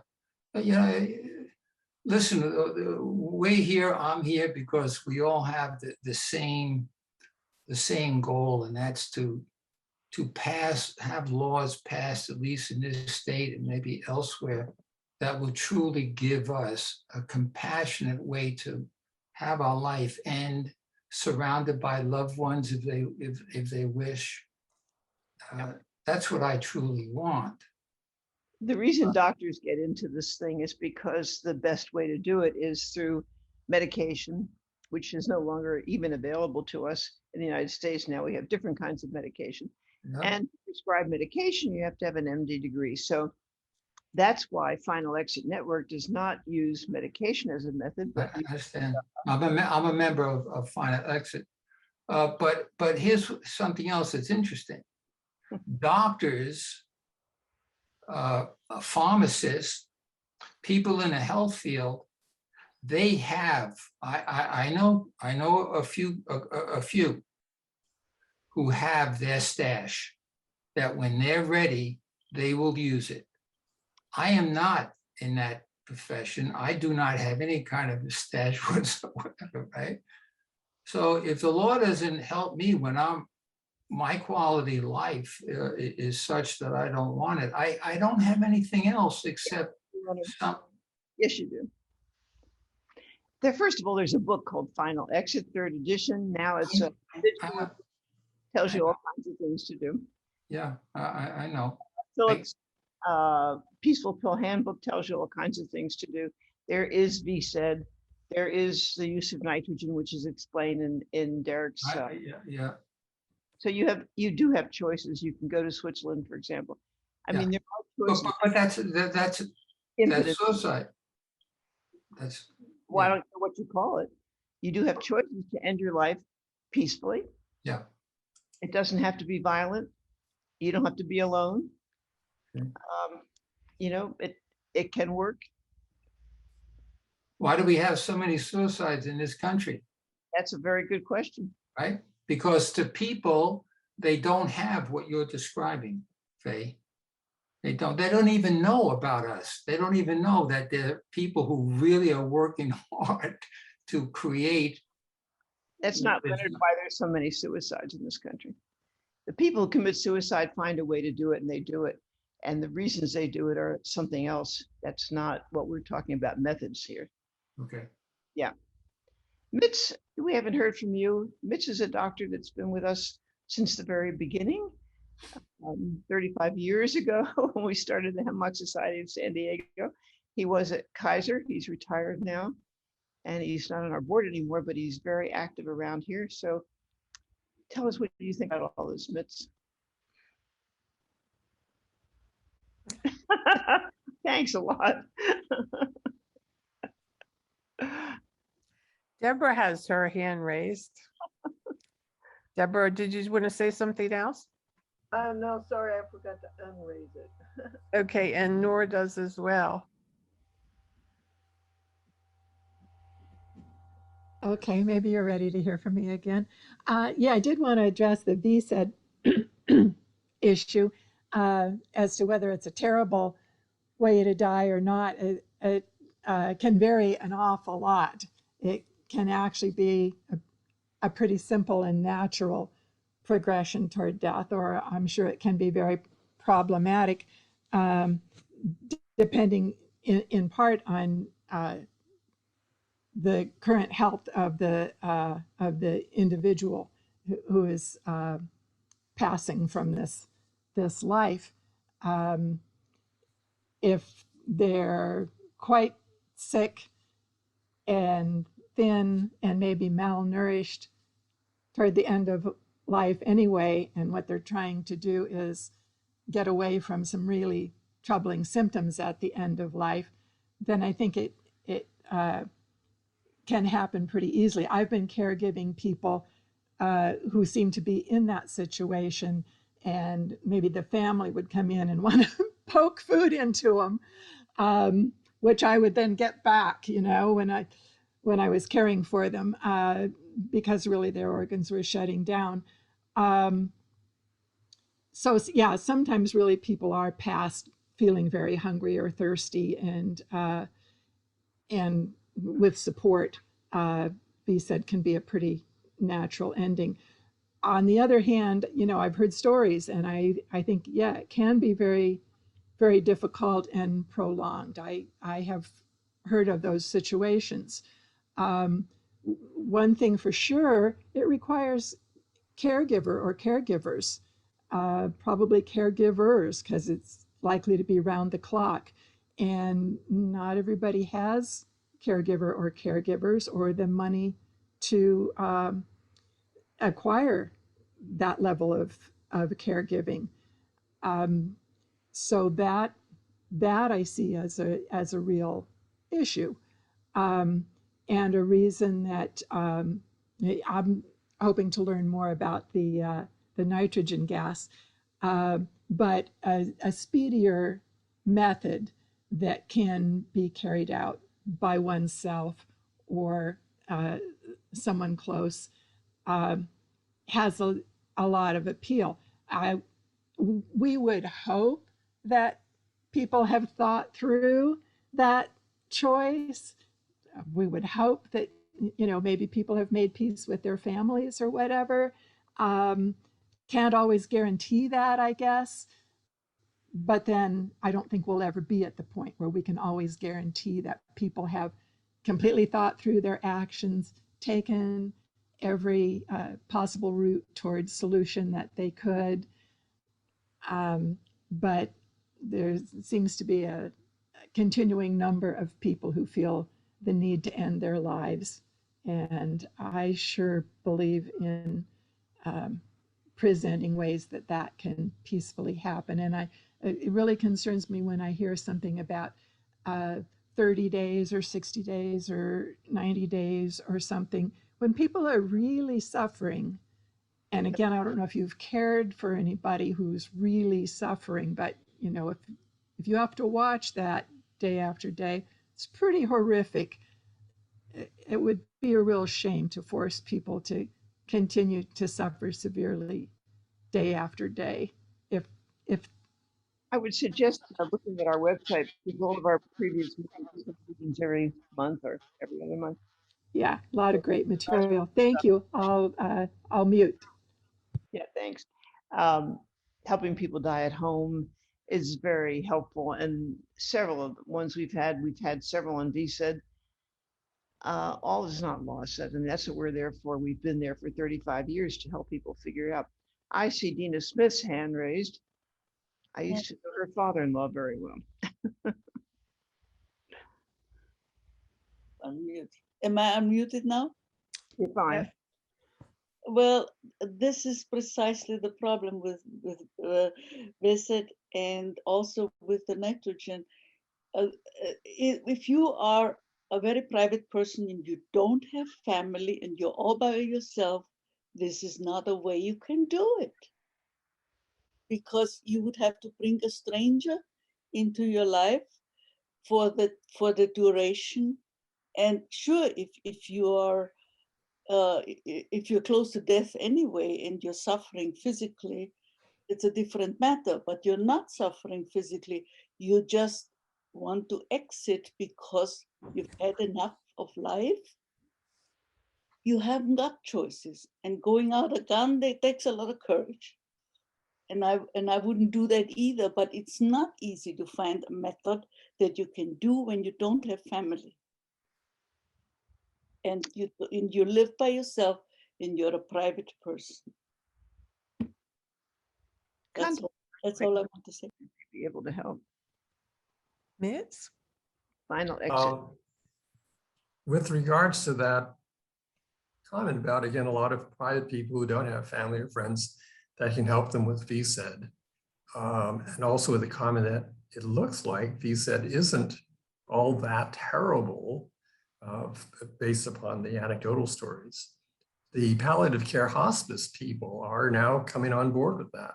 And that's kind of on their radar. So these are individuals who are, I think you would say, trusted. And if you stop eating and drinking for, again, it varies, it's a moving target, for 2 days, then you have demonstrated that you're maybe reasonably serious about going through with this.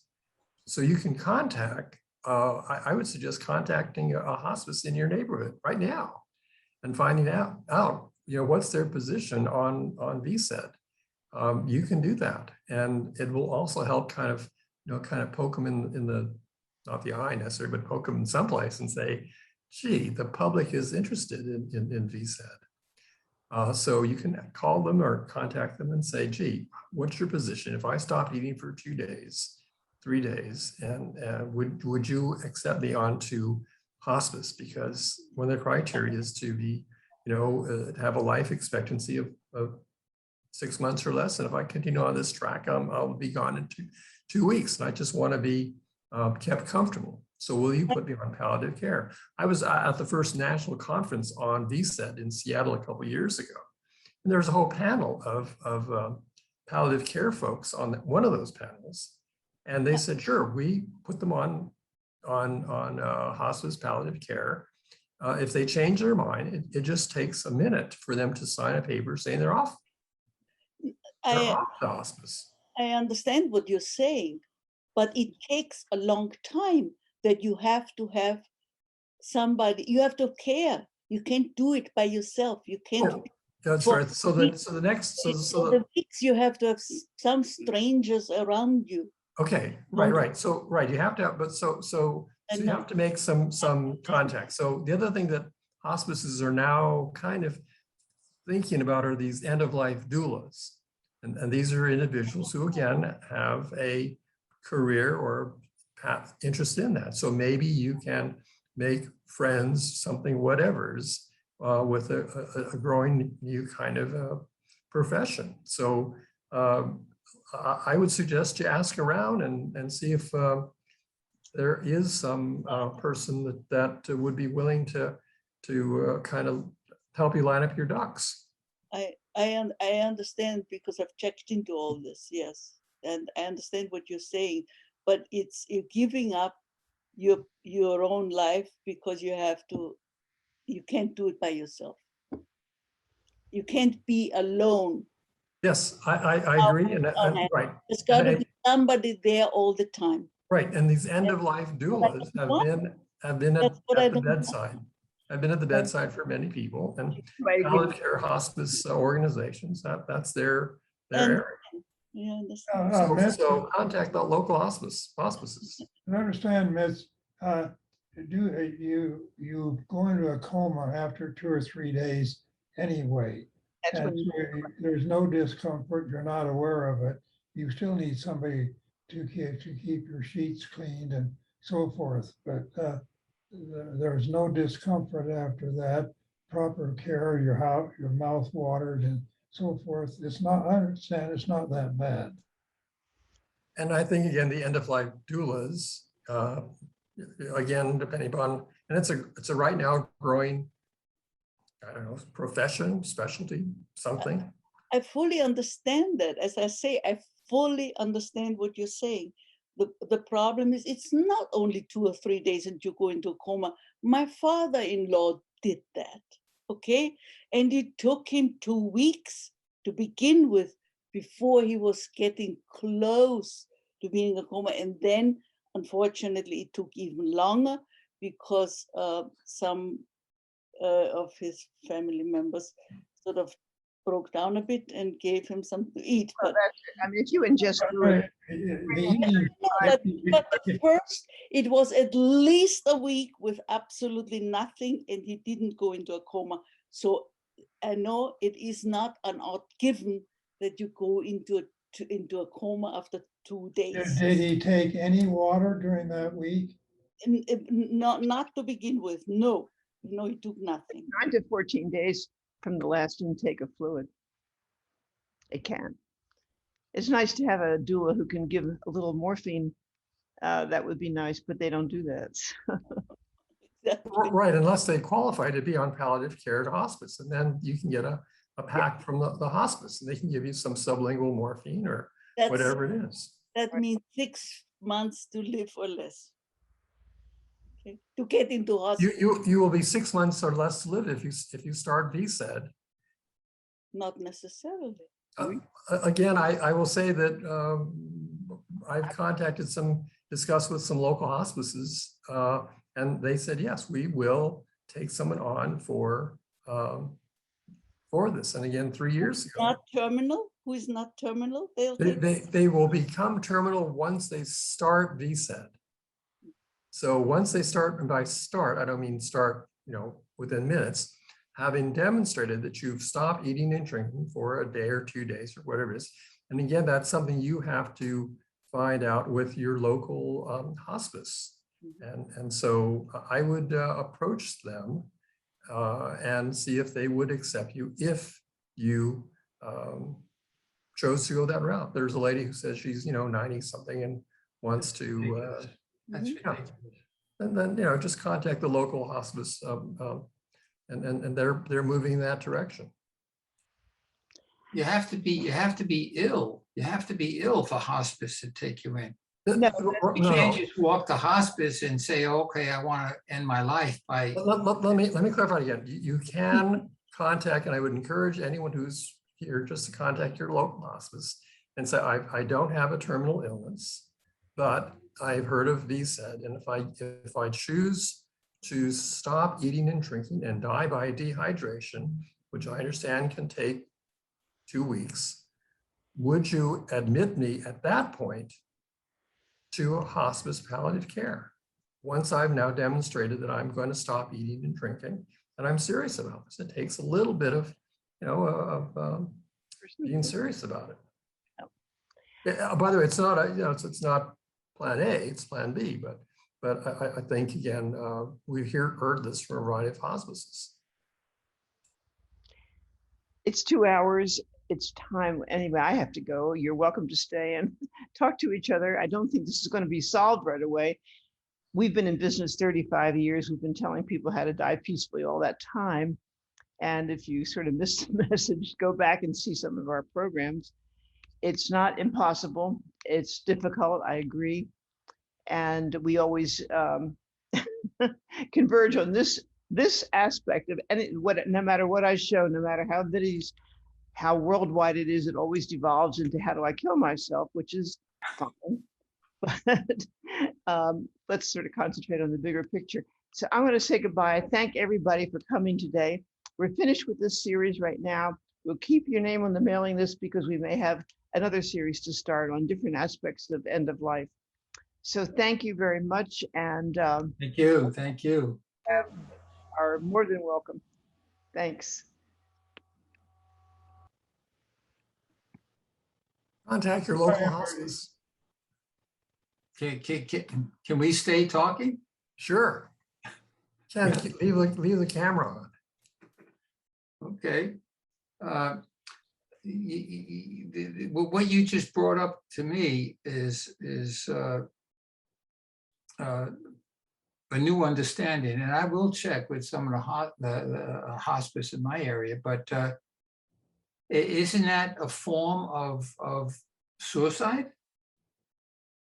I mean, why is it not suicide if you decide? Let me make sure I understand it. If today I decide, okay, I'm going to stop eating and drinking. If I understand you correctly, if I wait, do that for a week or so, and then call hospice and say, listen, I'm serious. I want to continue this. Will you let me in? Is that what you're suggesting? Yes, I am suggesting that. I'm going to suggest this is also rational suicide versus an impulsive sort of thing. And those people who've done VSED have thought about this. They've looked at the quality of their life. They have said, gee, I had existential, gotcha, whatever's. And it's like, life has no meaning for me. I can't enjoy life.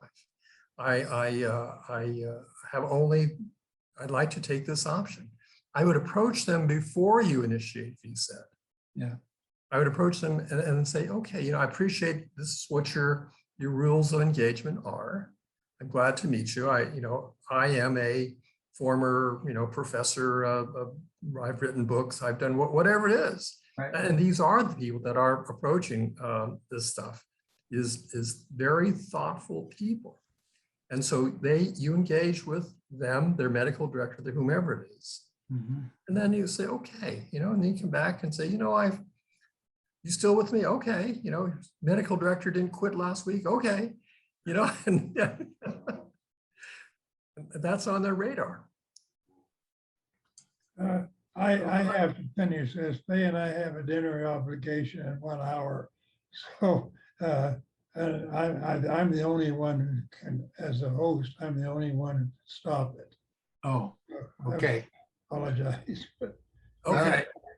Thank you very